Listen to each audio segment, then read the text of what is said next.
18h24. C'est l'histoire de deux hommes politiques. L'un a été président de la République il n'y a pas si longtemps. L'autre est président de la République actuellement. Le premier ne rêve que d'une chose, c'est d'une revanche. Il n'a que ça en tête. Et le second ne rêve que d'une chose, c'est battre à nouveau le premier.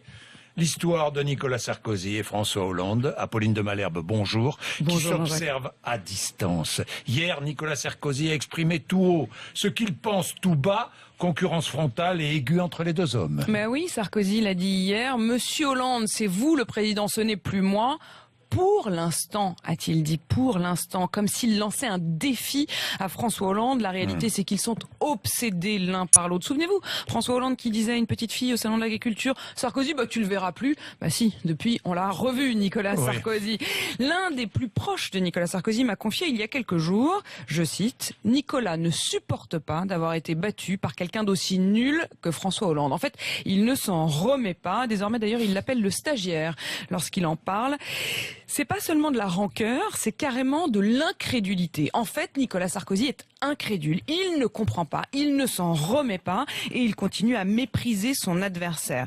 Sauf qu'attention, il ne revient donc pas sur les raisons réelles de sa défaite. À aucun moment, il ne réfléchit à savoir pourquoi est-ce que j'ai perdu. Est-ce qu'il n'y a pas un moment où je n'ai pas rencontré les Français, où je n'ai pas su trouver les mots? Non, il se dit que c'est la conjoncture. Il explique sa défaite par le côté, c'est la faute à pas de chance. Et il cite souvent en privé Giscard qui dit la crise crée l'alternance et il dit regardez 2012 tous les leaders européens ont été battus, en gros du coup incapable de tirer les leçons du passé puisqu'il se dit c'est pas de ma faute. Est-ce que nous serions condamnés, ça ce serait vraiment la catastrophe, à avoir le match retour, à vivre le match retour? Non mais franchement. Mais ils le jouent en permanence ce match retour. Ils se battent l'un contre l'autre, mais pas contre les idées l'un de l'autre. C'est une bataille de personnes, c'est pas une bataille d'idées.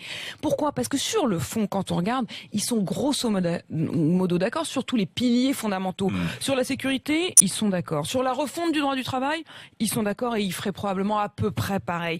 Même sur l'immigration, quand on regarde les chiffres, le gouvernement actuel a une politique de reconduite aux frontières dont la droite elle-même n'aurait pas vraiment à rougir, même si c'est pas exactement les mêmes proportions, même si dans les détails ça change, globalement ils sont d'accord. Donc le clivage, il peut pas se jouer sur les personnes, il ne peut pas se jouer sur les idées, donc il est obligé de se jouer uniquement dans la castagne, et on est condamné à avoir deux gars qui sont dans la castagne permanente et à avoir effectivement le match retour, sauf qu'ils ont oublié une chose, c'est que les Français, eux, ce match retour, ils en ont pas forcément envie. Et qu'est-ce qu'ils vont leur dire? François Hollande, on a déjà essayé, on lui a donné sa chance, ça n'a pas marché. Nicolas Sarkozy, on a déjà essayé, on lui a donné sa chance, ça n'a pas marché. La seule qu'on n'a pas essayé, parce qu'elle sera là dans ce match, c'est Marine Le Pen.